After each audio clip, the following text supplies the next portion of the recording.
प्रिय विद्यार्थियों सभी को नमस्कार। कैसे हैं आप सब? आई थिंक आप बहुत अच्छे होंगे।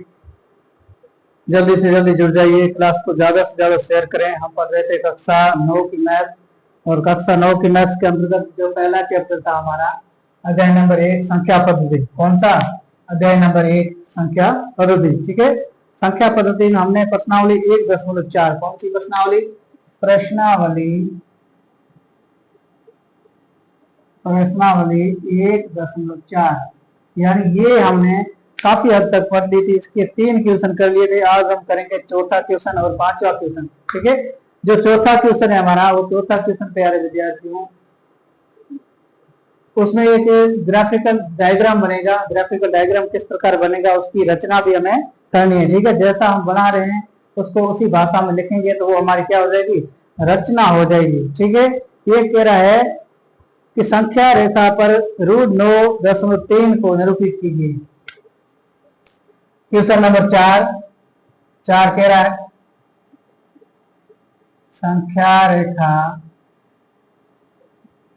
संख्या रेखा पर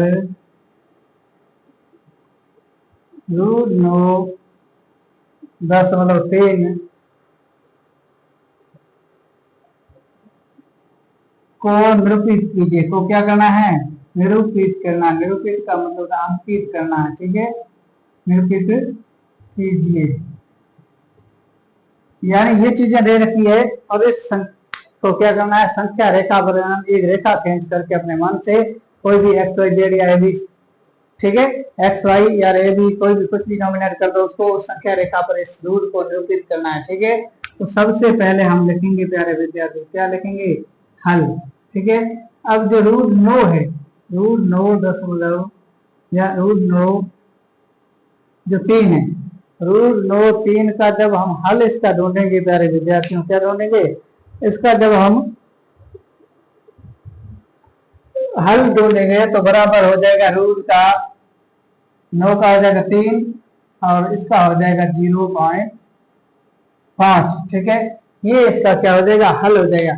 यानी 3.05 को एक रेखा पर क्या करना है? निरूपित करना है। क्या करना है? निरूपित करना है।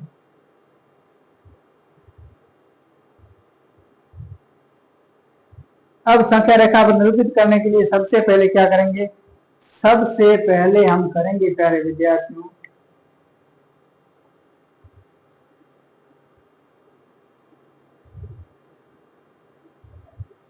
अब इसकी जब रचना हम करेंगे तो रचना में पहले लिखेंगे रचना, और इस रचना को करते समय सबसे पहले हम क्या करेंगे? यहाँ एक रेखा खींचेंगे। क्या खींचेंगे? यहाँ एक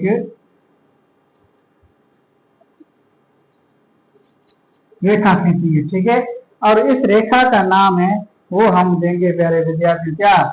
इस रेखा पर एक पॉइंट बनाएंगे और इस पॉइंट को हम क्या मानेंगे? एक इकाई मानेंगे। ठीक है, और ये हो जाएगी प्यारे विद्यार्थी इस प्रकार से अपने रेखा, और इस रेखा पर ये बिंदु हमारा क्या हो जाएगा? बी हो जाएगा।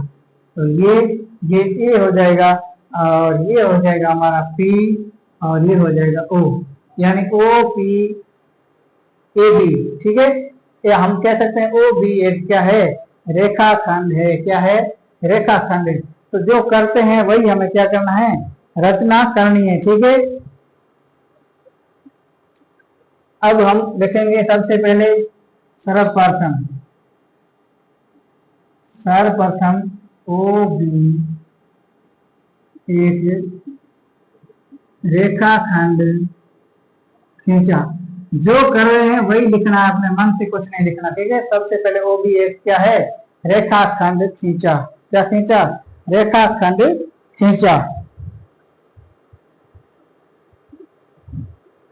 अब ओ से दाईं 3 इकाई, ए बी 2 और ये 3। ठीक है, ओ से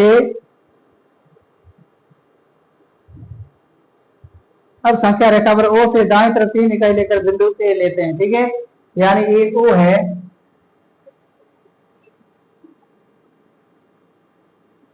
अब ओ से या अब संख्या रेखा पर, किस पर, संख्या रेखा पर ओ से दाईं ओर, दाईं ओर का मतलब होता है उस तरफ, ठीक है। हाँ, ओ से दाईं ओर 3 इकाई लेकर, कितना, ओ से दाईं ओर 3 इकाई लेकर, ओ से दाईं ओर 3 इकाई लेकर बिंदु ए लेते हैं। ओ 1 2 3, ठीक है। बिंदु ए लेते हैं, क्या करते हैं, बिंदु ए लेते हैं, यानी ओ से तीसरी इकाई नॉमिनेट करके बिंदु क्या लेते हैं, बिंदु ए लिया, ठीक है। अब ध्यान दीजिए, अब ए से दाईं ओर 1 इकाई लेकर, ए से दाईं ओर इकाई लेकर के, ठीक है। अब ए से या बिंदु ए से दाएं ओर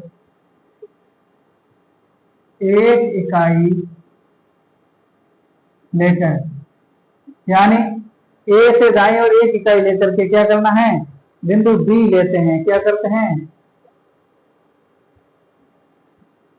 लेकर बिंदु डी में, ठीक है। और ए बी का मान है प्यारे विद्यार्थियों कितना होना चाहिए, 1 होना चाहिए। ए बी का मान बराबर कितना होना चाहिए, 1 होना चाहिए, यानी ए और बी का मान है वो लगभग 1 इकाई होना चाहिए, यानी बीच में कोई इकाई नहीं हो, ठीक है। अब तीसरा,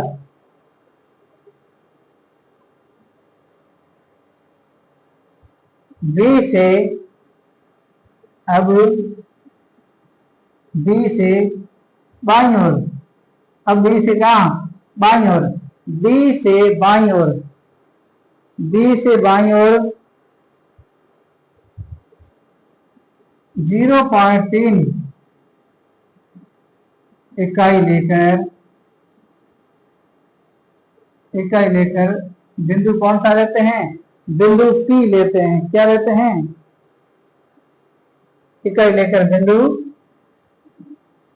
पी लेते हैं, बिंदु कौन सा लिया, पी, यानी इससे, इससे अब बी से 1 इकाई छोड़ करके बिंदु कौन सा लेते हैं, बिंदु पी लेते हैं, ठीक है। और जिसकी नाप कितनी होनी चाहिए, 0.3, कितनी होनी चाहिए, 0.3, इसका क्या होना चाहिए, मान होना चाहिए।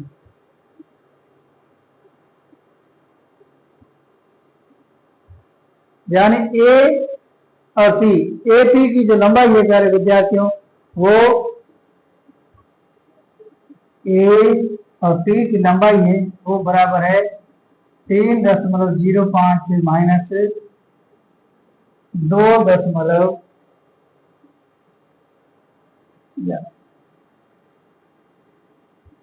3.05 माइनस, माइनस कितना लेंगे हम, माइनस लेंगे 0.3, कौन सा ये 0.3, तो बराबर में बचेगा 2.7, कितना बचेगा 2.7 इकाई, ठीक है। अब एपी, ए और पी को व्यास मानकर, यानी ये व्यास मानना है, ये क्या मानना है, व्यास मानना है। अब ए पी को व्यास मानकर, ए पी को क्या करना है, व्यास मानना है, ए पी को व्यास मानकर अर्धवर्त बनाइए, क्या करना है, अर्धवर्त बनाइए, यानी इसको हम क्या करना है, व्यास मानना है, जब इसको व्यास मानेंगे तो इस प्रकार अर्धवर्त बनेगा, क्या बनेगा, अर्धवर्त बनेगा, ठीक है। ये रख लिए, थोड़ा आप फेयरली बना दीजिए, ठीक है। हाँ, तो अर्धवर्त इस प्रकार यहां आकर के मिलेगा, ठीक है।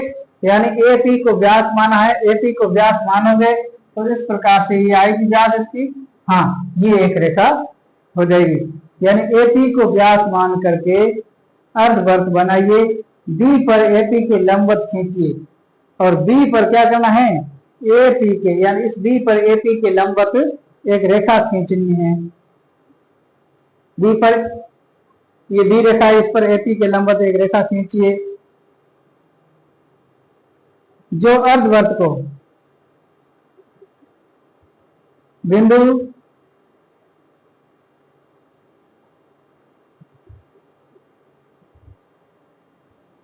यानी बी पर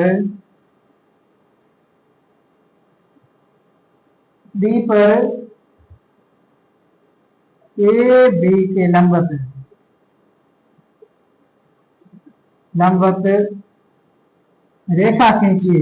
ठीक है, क्या करना है, ए बी के लंबवत रेखा खींचिए जो क्या करती हो, अर्धवर्त को किसी बिंदु पर काटे, जो अर्धवर्त को काटती हो। क्या करती हो, काटती हो। ठीक है, यानी ये अर्धवर्त को यहाँ काटती है। ठीक है, अब इस अर्धवर्त की परिधि पर काटन बिंदु को अब क्या करना है, अब जानिए। अब अर्धवर्त के परिधि पर कटन बिंदु, क्या करना है, कटन बिंदु को ओ से मिलाइए। क्या करना है, ओ से मिलाइए, यानी इससे हमें क्या करना है, ये बिंदु इस कदर से मिलाना है। जब इस कदर से हम मिलाएंगे और इस बिंदु सी नाम दिए और ओ सी को मिलाइए। ठीक, कुछ टेक्निकल इश्यू की वजह से वीडियो हमारा कट हो चुका था, दोबारा देखें। ये जो इससे पहले मैंने एक रचना की थी, रचना में जो डायग्राम बनाया था उस डायग्राम के हिसाब से आपको क्या करना था, आगे उसकी रचना करनी थी। काफी हद तक आया है, थोड़ा बहुत कटा है तो हम नेक्स्ट बार देखेंगे। ठीक है, उसके बाद में जो क्वेश्चन नंबर 5 है, 5 के जो 4 ऑप्शन है उसमें से पहला ऑप्शन इस प्रकार आप देखेंगे 1/7। इसको हमने पहले कर दिया था लेकिन ये किसी कारणवश उसमें कट हो गया था। ठीक है, तो 1/√7 है, इसका क्या करना है, हर का परिमेयकरण करना है, यानी नीचे वाले हर है उसका परिमेयकरण करना है। ठीक है, परिमेयकरण का मतलब इस समीकरण को हल करना है। ठीक है, तो जैसे परिमेयकरण करेंगे तो ऊपर नीचे जो बटा में दे रखी है उसी संख्या से ऊपर नीचे गुणा करेंगे। किसी संख्या को समान राशि से ऊपर नीचे गुणा करो, कोई फर्क नहीं पड़ेगा मूल में। तो इस प्रकार ये कट करके √7/7 पहले का आंसर आ जाएगा। दूसरा है 1/√7 - 6, तो इसका हल करेंगे तो मैंने कहा इधर माइनस होगा तो प्लस से गुणा करेंगे ऊपर नीचे, इधर प्लस होगा तो ऊपर नीचे माइनस से, इधर माइनस है तो इसको +7 √+6 से गुणा करेंगे। ठीक है, तो इस प्रकार इसको गुणा करेंगे तो ये हो जाएगा आपस में, ये √7 + 6 हो जाएगा ऊपर वाला, और नीचे वाली संख्या आपस में गुणा होगी तो 7 को √7 से गुणा करो, 7 माइनस की जगह माइनस, √6 को गुणा करो √6 तो 7 में से 6 गया बचे 1, ऊपर ये 1 का किसी भी संख्या भाग दो तो 1 ही आता है, बराबर वही संख्या आती है। तो ये संख्या आ गई √7 + 6 इसका आंसर। ठीक है, इसका जो क्वेश्चन नंबर 3 है, 3 में 1/√5 + √2, इसका जब हर का परिमेयकरण करेंगे प्यारे विद्यार्थियों तो 1/√5 + √2 गुणा, नीचे प्लस है तो ऊपर नीचे माइनस से करेंगे, नीचे माइनस है तो ऊपर नीचे प्लस है, यहाँ प्लस है तो यहाँ माइनस से सेम संख्या से गुणा करना है। ठीक है, तो ऊपर से 1 को गुणा करोगे √5 - 2 आ जाएगा, नीचे वाली संख्या आपस में देख गुणा होगी, 5 को 5 से गुणा करोगे 5, रूट हट जाएगा, 2 को 2 से गुणा करोगे 2, माइनस की जगह माइनस, तो 5 में से 2 गए 3 और ये √5 - √2/3 इसका फाइनल आंसर हो जाएगा। यहाँ तक किसी विद्यार्थी को कोई दिक्कत नहीं है। अब क्वेश्चन नंबर चौथा है, क्वेश्चन नंबर चौथे में क्या है, ध्यान दीजिए। क्वेश्चन नंबर चौथे में इस तरह दे रखी है 1/1 ये 7 तक, ये रूट क्या है, ये रूट है वो 7 तक ही दे रखा है, 2 को क्या आजाद रखा है, 1/√7 - 2, 1/√7 - 2, ये माइनस है तो ऊपर नीचे प्लस से गुणा कर दिया, हर का परिमेयकरण करना है तो ऊपर वाली संख्या होगी 1 से गुणा होकर के √7 + 2। ठीक है, नीचे संख्या होगी 7 को 7 से गुणा करोगे 7 और 2 को 2 से गुणा करोगे, 2 को 2 से गुणा करोगे क्योंकि इसके ऊपर रूट नहीं है तो 2 को 2 से गुणा करोगे कितना हो जाएगा, 4 हो जाएगा। अब ध्यान दीजिए √7 + 2/7 में से 4 गया पीछे, 3 बचेगा तो √7 + 2/3 इसका क्या होगा फाइनल आंसर होगा। ये हम कर चुके थे, लेकिन कभी कभार क्या है कि टेक्निकल इश्यू है, टेक्निकल इश्यू की वजह से वीडियो है कट हो गया था, बंद हो गया था। ठीक है, अब दोबारा मैंने कहा ये लिखा हुआ दोबारा करने से अच्छा है कि मैं आपको एक बार शॉर्टली समझा देता हूँ, ताकि ये चीजें आपके जहन में बैठ जाएगी। आज की क्लास में बस इतना ही। मैं पहले भी कहता आया हूँ, आज भी कह रहा हूँ, वीडियो को शुरू से अंत तक देखें बिना स्किप किए, और अच्छा लगे तो लाइक करें और दबा के शेयर करें, और भाई जहां जिन तक नहीं पहुंचा है उन्हें तक पहुंचाने में मदद करें, और एक प्यारा सा कमेंट करके हमारा मनोबल जरूर बढ़ाएं। चैनल को अभी तक सब्सक्राइब नहीं किया है तो चैनल को सब्सक्राइब करके ऑल वाला बेल आइकन जरूर प्रेस करें, ताकि हर एक नोटिफिकेशन आपको समय पर मिलता रहे। आज की क्लास में बस इतना ही, मिलते हैं अगली क्लास में, तब तक के लिए धन्यवाद।